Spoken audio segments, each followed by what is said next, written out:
ทักทายสบายดีจ้าทุกคนเมื่อนี้บรรยากาศกทมกับพ้นตกพี่เนาะ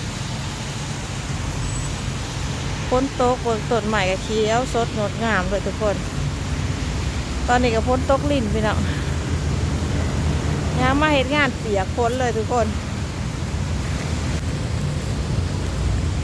ตกกระลืมอยู่ห่านบรรยากาศเสาๆพี่เนาะทักทายยามสาวเด้อทุกคนฝากเป็นกำลังใจให้เบิ่งต้นใหม่ใบหญ้าเขียวสดงดงามเลยทุกคนตอนนี้ก็หักกันยางมาหอดหางนาหางไอ้ขอดสยามวันนี้เขางานสาวพี่น้องเขางานสาวฝนตกดินอากาศสีเห็นฝนตกดินพี่น้องปกติกับฝนตกเนาะช่วงนี้ก็หนาฝนเนาะเบิ่ง สุดยอดสุดยอดขนาดเบิ่งบรรยากาศรถก็โล่งเลยทุกคนตอนนี้ก็ฝนตกเป็นเวลา8 โมงเช้าพี่น้อง8 โมงเช้าฝนตกถนนโล่งเลยอันนี้ก็จะเป็นทางขึ้น APS สถานีรถไฟเลยทุกคน APS สถานีรถไฟให้เบิ่งบรรยากาศนี่แหละพี่น้องบรรยากาศก็คือดีแห้งนะทุกคนอันนี้ก็จะเป็นหางพระเจ้าทำขนมอยู่ทุกคน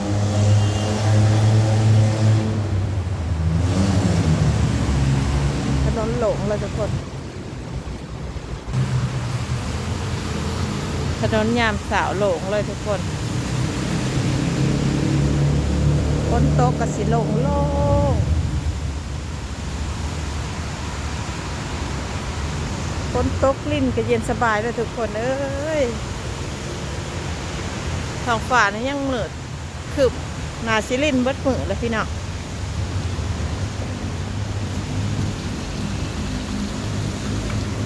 เขาหางกะสีขาวทั้งหลังเนาะพี่น้องเขาส่วงเสากับสีขาวทั้งหลังเนาะเขาทั้งหนาบ่ได้เลย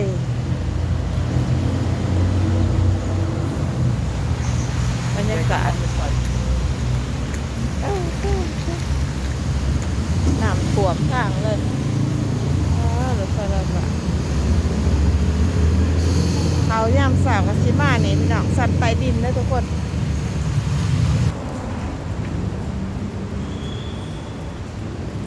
ชีวิตคนทำงานกับบริยูบริเศร้าพี่น้องฝนตกกับบริยู